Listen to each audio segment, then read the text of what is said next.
글을 쓸 때 지켜야만 하는 규칙은 다음과 같다.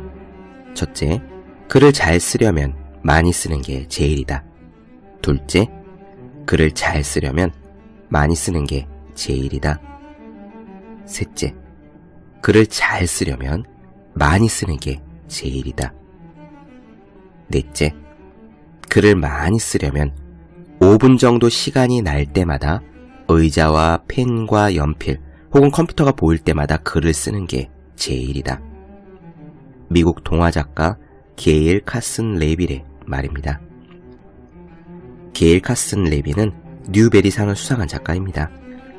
우리에게 잘 알려져 있는 편은 아니지만 이 상은 아동문학계의 노벨상으로 불리는 권위 있는 상이에요.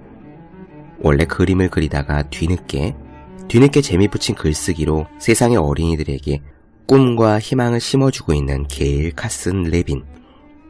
그가 좀 더 일찍 글쓰기와 친해졌더라면 하는 생각에서 쓴 책이 바로 행복한 글쓰기입니다. 어린이를 위한 글쓰기 비법책인 셈이죠. 이 책의 맨 첫 장에는 글쓰기를 위한 규칙 7가지가 나옵니다.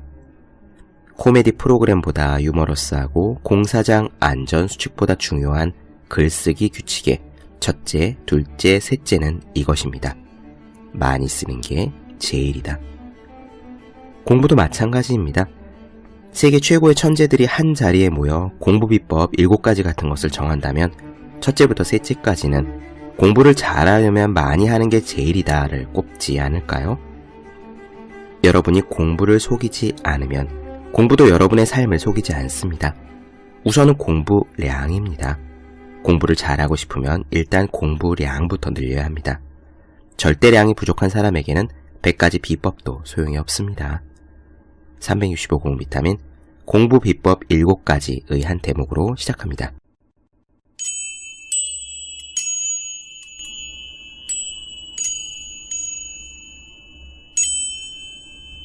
네, 안녕하세요.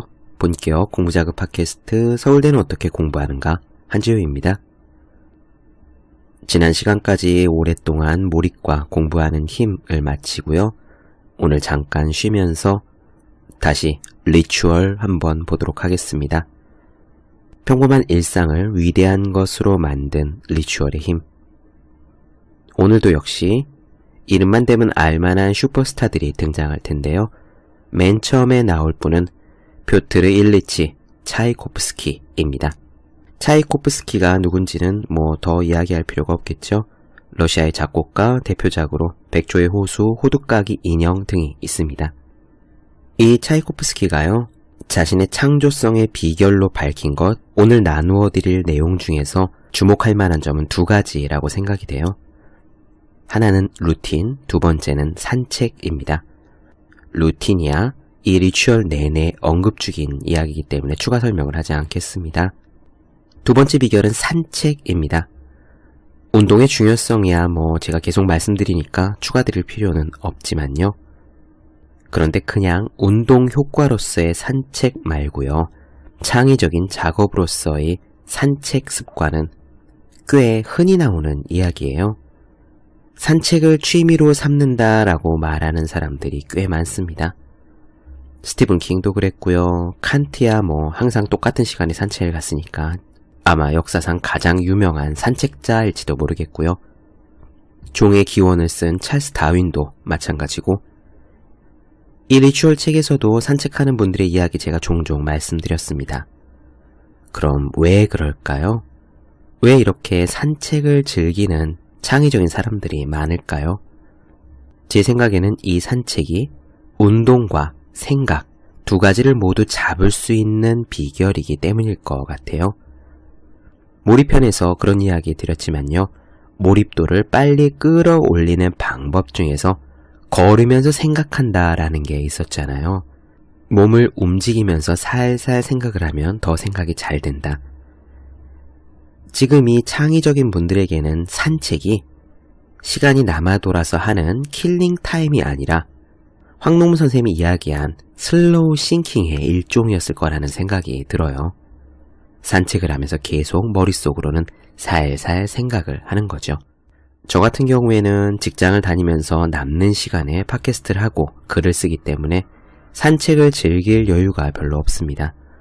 운동도 가능한 한 압축적으로 해야 되기 때문에 헬스장이라든지 검도장이라든지 어딘가에 가서 강도 높게 땀을 쫙쫙 흘리는 편인데, 만약에 시간적 여유가 생긴다면 워밍업도 할 겸 머릿속으로 생각도 할 겸 조용하고 공기 좋은 곳에서 날마다 산책을 하면서 그렇게 머릿속으로는 계속 오늘 써야 할 일, 오늘 잡아야 할 목차 같은 것들을 살살 떠올려 볼 것 같아요. 여러분들께서도 한번 해보시지요.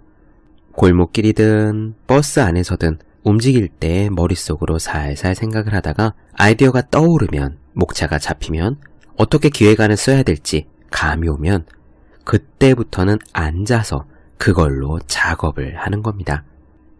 살살 걸으면서 산책하면서 생각을 하면은 꽤 생각이 잘 나요. 그러면은 차이코프스키의 일상, 리추얼에 대해서 일단 시작해 보도록 하겠습니다.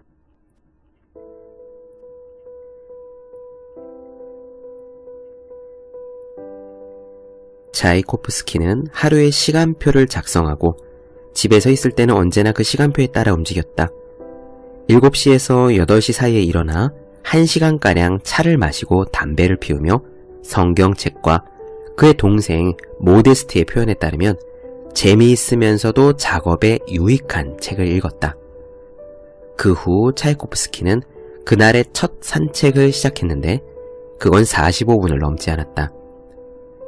그렇게 9시 반, 차이코프스키는 본격적으로 작업에 돌입했지만 먼저 편지에 답장하고 교정쇠를 확인하는 따분한 일들을 처리하고 나서 피아노 앞에 앉아 작곡을 시작했다. 동생의 표현을 빌리면 형님은 재미있는 일을 시작하기 전에 불편한 일부터 서둘러 처리하는 습관이 있었다라고 한다. 그래서 정오에 정확히 작업을 멈추고 점심 식사를 했다. 점심 식사 후에는 날씨에 상관없이 이번에는 긴 산책을 나갔다. 역시 모데스트의 기록에 따르면 건강을 유지하기 위해서는 매일 2시간의 산책이 필요하다는 글을 어디선가 보았는지 형님은 오후의 산책을 미신처럼 받아들이며 엄격하게 지켰다. 5분이라도 일찍 끝내면 병에 걸리고 객관적으로 설명할 수 없는 불운이 닥칠 것처럼 정확히 2시간 동안을 산책했다. 차이코프스키의 이런 미신적인 믿음을 황당하다고 생각할 수만은 없을 것 같다. 산책이 창의력을 발휘하는 데 중요한 역할을 해서 차이코프스키는 산책 중에 멋진 악상이 떠오르면 지체 없이 기록해 두었다가 나중에 피아노로 구체화시켰으니 말이다. 차이코프스키가 폰 메크 부인에게 보낸 편지에서 작곡이란 창작 과정에서 발상의 중요성에 대해 다음과 같이 언급했다. 앞으로 작곡할 악곡의 씨앗은 대체로 갑자기 전혀 예기치 않은 상황에서 떠오릅니다. 토양이 좋다면, 다시 말해서 제가 작곡하기 알맞은 분위기에 있다면 그 씨앗은 상상조차 할 수 없을 정도로 강력하게 뿌리를 내리고 땅을 뚫고 나와 잎과 가지를 뻗고 마침내 꽃을 피웁니다. 이런 창작의 과정을 비유적으로밖에 설명할 수 없는 걸 용서해 주십시오. 그 과정에는 온갖 어려움이 있습니다.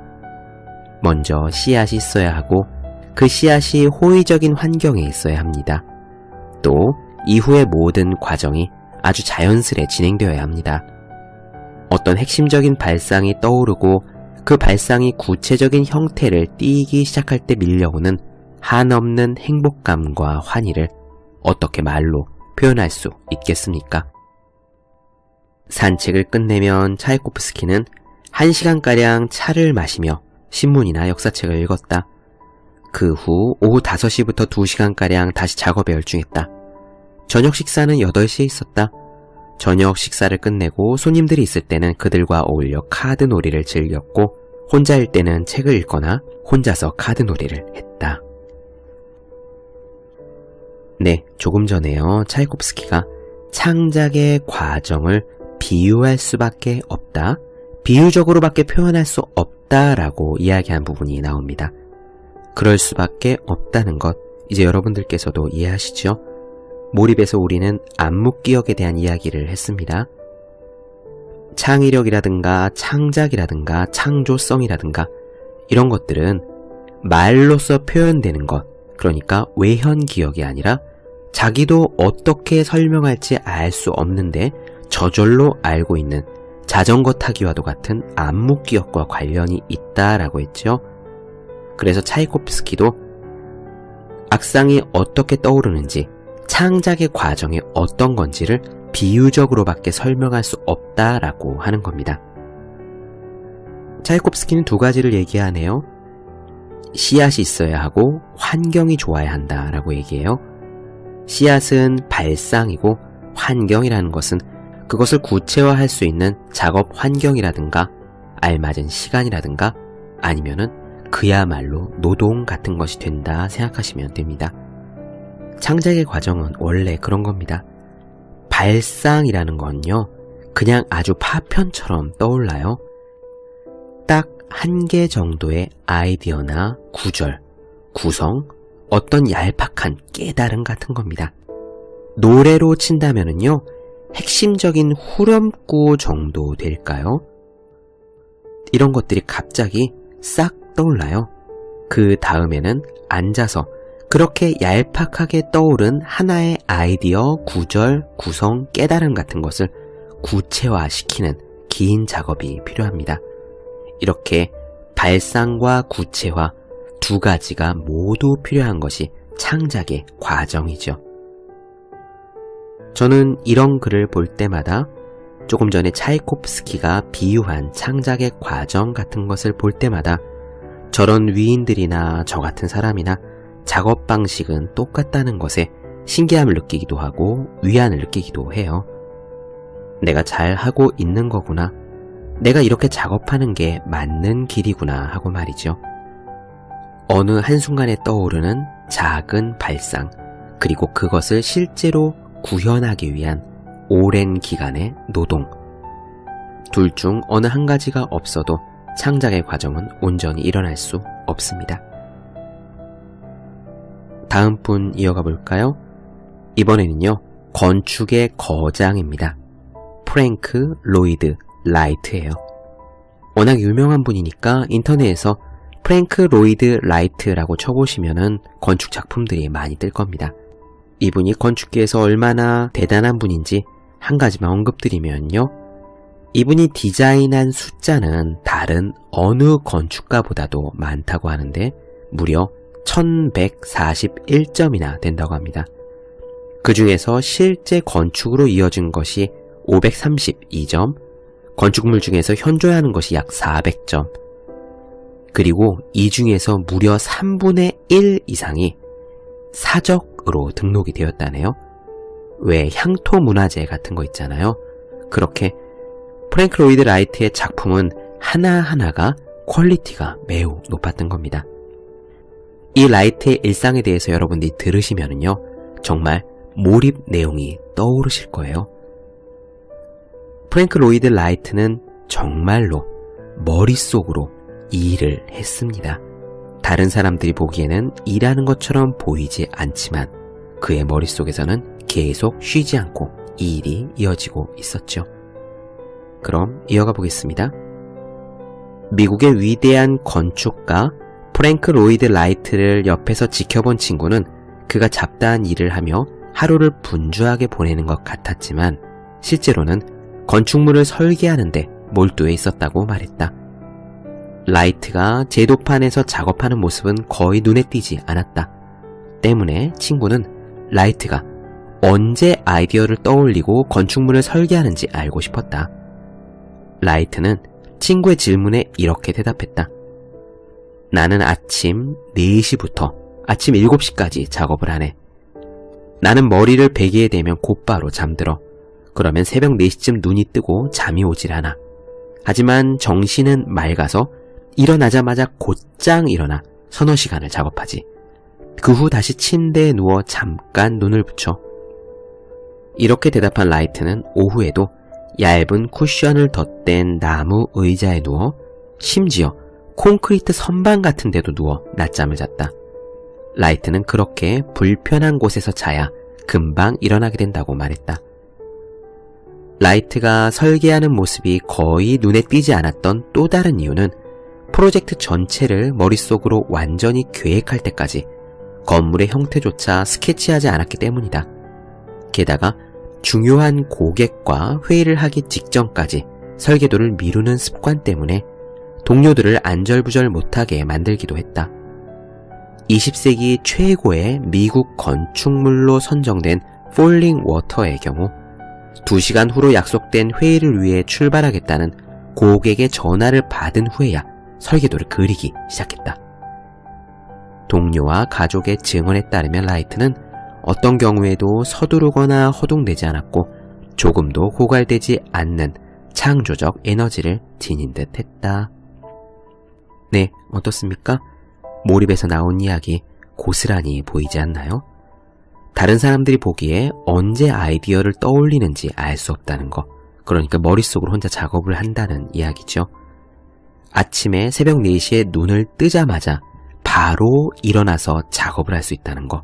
이것도 역시 항상 그 생각을 하면은 아침에 눈을 뜰 때 그 문제거리와 함께 눈을 뜬다라고 황농무 선생님이 이야기하셨던 부분과 똑같습니다. 오후에 잠깐씩 라이트가 자면서 피로를 회복하는데 이때도 편안한 침대에 누워서 오랜 시간 푹 자는 게 아니라 딱딱한 곳에 누워 잠깐 잔다는 거. 역시 몰입편에서 이야기한 선잠과 비슷한 측면이 있죠. 네, 이렇게 차이코프스키와 프랭크 로이드 라이트의 이야기 나눠드렸습니다. 잠깐 쉬었다가요. 다음 편에서는 신라권을 쓴 밀턴, 추리소설의 여왕 애거서 크리스티, 그리고 여러분들 누구나 아시는 움베르트 에코의 작업 습관에 대한 이야기 나눠드리도록 하겠습니다.